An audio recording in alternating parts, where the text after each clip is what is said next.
am delighted to be staying in Bristol Diocese. That's the first thing to say.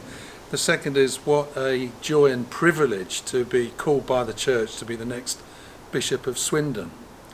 Add to that the fact that we've got a Christian presence in every community across this diocese, plus together we've discerned TCT, an investment in the mission and ministry and God's work right across the diocese. And for me, there couldn't be a better time to be becoming the Bishop of Swindon. Now, naturally, I'm going to have to get to know Swindon and North Wilts and its communities and its people. I'm going to have to get to grips with my new portfolio and also being a bishop. And yet I think together, with God alongside, with prayer, that we can worship together, we can work together, we can witness to Christ together, so that humanity is reconciled, creation is restored to the glory of God. Neil, this is such a great day as you begin your public ministry as Bishop of Swindon, with some phases to go through, a consecration in November. But you have already been through changes in your life because you have been, as a follower of Jesus Christ, someone who has gone even to the ends of the earth for the sake of the gospel. And that's brought great change.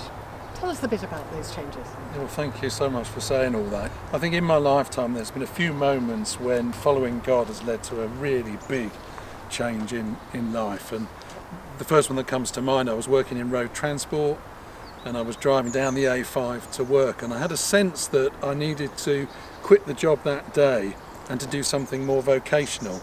And I wasn't sure where it came from then. With hindsight, I know it to be God. So I did that. I went in and resigned a really good job, and that led me to work for World Vision, a Christian overseas development organisation, which was a remarkable experience and changed my faith, changed me as a person, opened me up to really the whole world and all the very best it has and all some of the toughest stuff.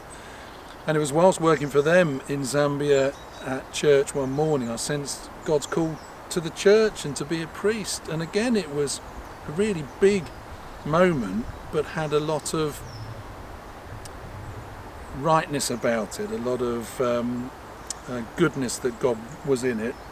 So they're just two examples of two big things that changed my life. And working for BRS, working for World Vision, what I've learned and what I've brought to the church is all part of Neil being Neil, and part of what I will bring and offer in this role alongside you being the Bishop of Swindon. Well, I look forward so much to that, and because you've been through changes, you have been a change maker in the Diocese of Bristol in your role as Archdeacon of Bristol. But in the middle of all the pressures of bringing change in an institution where it's not always easy, how do you keep sane and how do you keep human? Yeah, it's a really good question. I find it's a constant sort of discipline and joy to make sure you've got that bit of balance. And for me, in the bits that aren't work, I do those things that I'm really passionate about, that really help me flourish and keep me human. Family is really important. Helen and my kids keep my feet on the ground. I love bird watching, and there's something very other about that, and I do lists and mark up my little bird book. I love music. I love music, and particularly jazz music. So on a day off you'll find me looking through the bins in a record shop, finding that little bit of vinyl I've always wanted. I also love sport, so I go to football, and what I love about that is when I'm here I'm the Archdeacon, I'm going to be the Bishop. When I'm at football I'm just one person in 33,000 people shouting, always liberating. So there's some of the things that help keep me human.